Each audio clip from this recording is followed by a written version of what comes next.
Hello everybody, it is time to buckle in for a long one. We're going all the way from sanding to finishing. Alright, I decided to do a longer video on this one because I don't think there's anything in the whole world more exciting than sanding. Yeah, really, I just don't think that many people realize how much work goes into it. This video is at 100 times speed and I really only captured about half of what I did on camera. So 450 minutes, which equates to about 7.5 hours of sanding and finishing. And the whole process starts by getting out the marks left by the CNC machine. And this has to happen no matter what fancy equipment you got to run it through beforehand.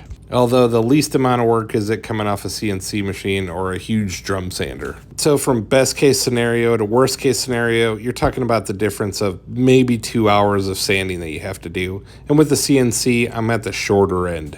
That is if my CNC is properly trammed, and in this case it is. And trammed just means that the blade is flat as it runs across the table. After we get the bottom mostly sanded and the top mostly sanded, then we go back through and fill all the pits and holes with some CA glue, and then just start making our progressions through the sandpaper. If you're going to round it over, I suggest that you round it over after your 80 grit, but before your 150 grit. Now, I typically only sand at 240 because I use a nano coat to finish, and it really doesn't make any difference.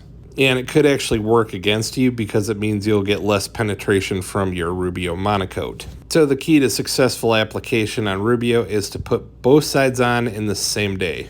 I typically don't have much problems with warping wood in my shop, but that's for two reasons. My shop is always kept cold, and I always cover the wood that I'm not working on in plastic. Now, if you watch all my videos, you'll notice that there's always some table in the background that doesn't have plastic on it.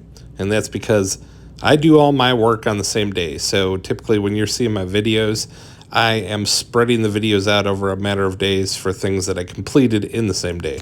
So Rubio Monocoat is an excellent finish.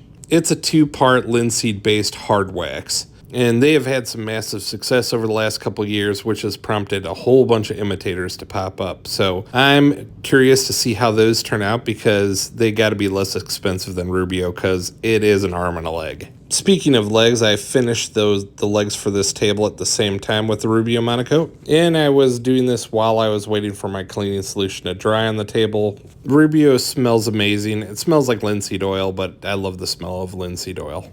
And the biggest reason I preach its praises so much is because of how it actually turns out and how easy it is to apply. Now, it's called Rubio Monocoat, but what it should be called is Rubio 2 coats for walnut. Now, I've found with maple that 1 coat is just fine, but with walnut, 2 coats is the only way to go. And the last thing we're going to do here is show me putting on the first layer of the nano coat. I actually did this 5 more times, which is going to make it hydrophobic.